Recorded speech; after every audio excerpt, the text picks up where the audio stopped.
కోతి కొండల మీద దూకుతుంది, గోడల మీద దూకుతుంది, చెట్ల మీద దూకుతుంది. దూకేటప్పుడు కూడా తన బిడ్డల్ని కడుపుకి అట్లా తగిలించుకుని ఎగిరెగిరి దూకుతుంది. అంటే బిడ్డల్ని కడుపులో పెట్టుకుంటుంది అనమాట. అది కోతికి ఉండేటటువంటి స్పెషాలిటీ. అది కంగారులకు కూడా ఉంటుంది. దానికి ఒక తోలు తిత్తిలాగా ఉంటుంది, అందులో పెట్టుకుని మరి పరుగులు పెడుతుంది. పాకిస్తాన్ అనేటటువంటిది ఉగ్రవాదానికి తల్లి అనడానికి సాక్ష్యం. ఇదివరకు మనం పీఓకేలో కొట్టాం. అందుకని వాడు పుల్వామా అటాక్ చేసేటప్పుడు ఆ తీవ్రవాదులను తీసుకెళ్లి బాలాకోట్లో పెట్టుకున్నారు. అంటే ఇంటర్నేషనల్ బార్డర్ లోపల.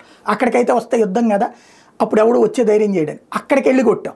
అప్పుడు వాడు మన మీదకి దాడికి రావడం, మనం వాడికి తాట తీయడం జరిగిపోయింది. అప్పట్లో ఆగిపోయింది అభినందన్ ఉదంతం తర్వాత. మళ్ళీ ఇప్పుడు తీవ్రవాదుల్ని పహల్గాం పంపిస్తే వాడికి సంబంధించినట్టు 9 తీవ్రవాద శిబిరాలని ధ్వంసం చేసాయి. ఎక్కడది మూలమైనటువంటి ప్రాంతాల మీదకి మిస్సైళ్లతో విరుచుకుపడ్డాం. ఇదివరకు సర్జికల్ స్ట్రైక్స్, ఈసారి చేసింది యుద్ధం. ఏకంగా మిస్సైళ్ళు వాడు. దాంతో బెత్తరపోయినటువంటి పాకిస్తాను ఇప్పుడు మన మీద యుద్ధానికి రావడం, మనం దాన్ని తాట తీయడం అయిపోయింది. ఇప్పుడు అక్కడ ఉన్నటువంటి తీవ్రవాద సంస్థల్ని ఆ స్థలం ప్రపంచం అందరికీ తెలిసిపోయింది. కాబట్టి వాళ్ళందరినీ అక్కడి నుంచి తరలిస్తోంది. ఆ విషయం ఓపెన్గా కనబడుతుంది. అక్కడున్న పబ్లిక్కే వీడియోలు పెడుతున్నారు. ఇక్కడి నుంచి జైషే మహమ్మద్ వెళ్ళిపోతుంది, లష్కరే తోయిబా వెళ్ళిపోతుంది.